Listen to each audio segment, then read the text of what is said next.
Hi everybody, welcome back to my channel, or welcome to my channel if you're new here. My name's Lainey. Before we get into this video, I wanted to say thank you so much to Squarespace for sponsoring. So if you guys didn't know, I started posting on my blog just because it's been easier for me to write out how I'm feeling about fashion right now instead of talking. So we've got another little scripted video today. So today I want to talk about how do we still have nothing to wear? You guys know the classic I have nothing to wear scenario. You have a woman standing in her stuffed walk-in closet, her hair still in curlers and dressed in a robe, accessorized with one shoe on and one shoe in her hand, claiming she has nothing to wear in a sea of clothes. We've seen this scene in countless movies, TV shows, or maybe even a not so lavish version in our own lives. And I can't tell you the amount of, I would call them nightmares from like the hot sweat or cold sweat I wake up in the middle of the night of me trying to get dressed and I can't find an outfit to put on, whether it's like I'm back in high school and I can't get dressed and go to school and I'm late for school and I just can't find anything to wear for a date, or even it's a dream on my way to the moon. And if you hear Lucy singing in the background, you're welcome. It's a first world problem at best, but why does it feel like it's just becoming more and more prominent? Is it my age, society, the weather, or our actual wardrobes? I've made so many outfit videos on YouTube and even videos called Watch This When You Have Nothing to Wear, and they will all be completely overpowered by the comment section saying, no, you don't get it, I actually have nothing to wear. And these comments always get me thinking, do these people have the same scenario I'm talking about, or do they really expect me to make 50 outfits with their one t-shirt and jeans? I really don't have a lot of solutions if you have one t-shirt and jeans and how to make a million outfits out of that. But the feeling of being overwhelmed with fashion in our own closets and clothes got me thinking about choice overload. So choice overload is when you're presented with too many choices and you start to feel overwhelmed. It's the idea that too many choices can make you feel anxious and bad about your choices and bad in general, but also not enough choices can do the same. So you need that happy middle. And with this like closet scenario, it's that choice overload. We have too much to pick from, we'll never be happy. And the way clothes are made and sold and distributed and marketed today just screams choice overload and overwhelmingness in fashion. So if you guys have watched my dupe video, I talk about how 100 versions of the UGG boot can make for the worst outcome. I always use the UGG boot because it's just such a prominent one right now. And in the video, I'm pretty sure I didn't even start to talk about how choosing which dupe to buy, or if you're gonna buy the real one or not, can impact the buyer. I'm almost positive I didn't talk about it, or I didn't go very far into it. So thinking of myself, I have the most issues with making a decision. I never thought I did, but I realize now I cannot make a decision to save my life. So for me to even decide if I want a pair of Uggs, real or fake, will take an eternity. And then with being tackled with the task of deciding if I'm gonna buy them from Target, Steve Madden, DSW, or the like 10,000 drop shippers on Amazon, buying a product becomes a chore. Like, to me, that doesn't even feel like retail therapy anymore. Can we call it that? So the Decision Lab explains, having more options also led to decreased satisfaction and lower confidence in our choice, as well as higher chance that we will regret our decision. The more choices, the more likely mess for regret. So this kind of talks about, or made me think of how even when we are able, hi Lucy, even when we are able to make a decision and choose which, in this scenario, boot to get, we can never feel happy with it. Maybe we fantasize about the other color or brand, or even if we should have bought it secondhand to save some money, and we'll just convince ourselves that those were the obvious choices we just so closely missed. So once the UGG boot finally makes it into your wardrobe, it's filled with regret before even making an outfit. So do so many of our clothes hold these memories, or am I just being dramatic?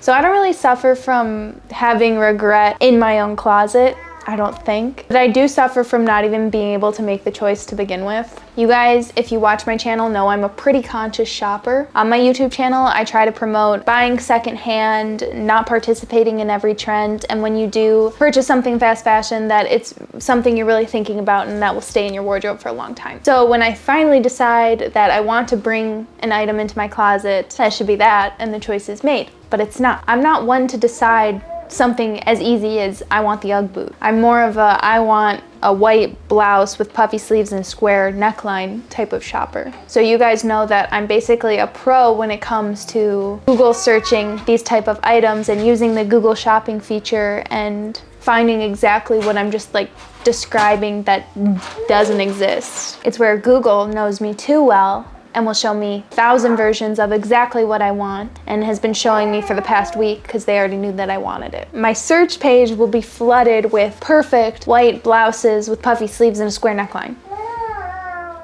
And of course, like, I'll cross out Shein and Fashion Nova and places where I just refuse to shop, but I'm still left with thousands of choices. Whether that's new, secondhand, or I decide I'm gonna try and make it or something. Also, I wanna put in here that this has been a newer issue for me, because before I would have just thought, I want this item, write it on my thrift wish list, and then find it at the store, the thrift store, whether that takes me a year or whatever, for like $3.50, and there I can make the decision to buy it. Since having a baby, that's off the table.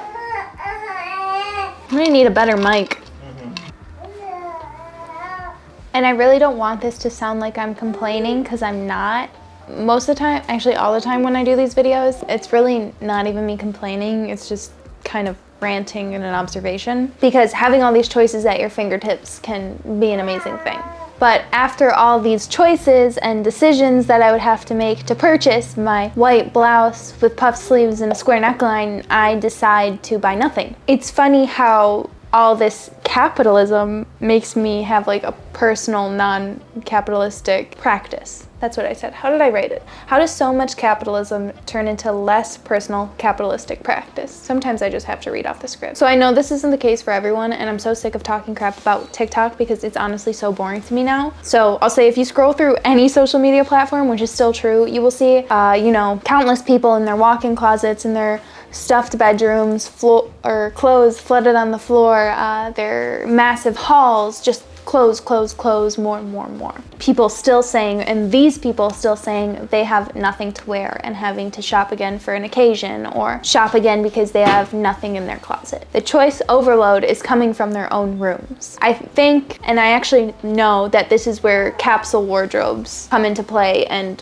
why they can be so popular. So capsule wardrobes present the idea that you can make any outfit you need with around 30 items. You'll feel better putting together outfit, you'll look better, you limit your choices to a healthy, happy amount, blah, blah, blah, blah, blah, blah, blah. I'm not doing that. And I don't think a capsule wardrobe is necessarily for everyone. So the only solution I can really think to this, and I normally don't even have solutions to these type of videos, maybe I do, I don't know. Right now I just feel like I just talk and never shut up. But the only solution I can think about this is thrifting. And maybe this is just me thinking that, and I mean like in-person thrifting, because it's honestly a rush for me to go, and I never really have any bad feelings with it unless I get like overstimulated by people in there, but that's different. So sure, you're presented with so many different choices. I don't know, it just feels good. It feels like a freedom and expression and like a good use of time for some reason to me. So sure, thrifting, you can even have a thrift wish list, which could kind of mimic the idea that you have choices, but when you go into a thrift store, you kind of don't. I wrote the scenario that a thrift wish list is just as good as when you're a little kid and you write what you want from Santa and you stick it in a fake mailbox at the mall, but instead of showing your parents, you just hide it from them. You're probably not gonna get that.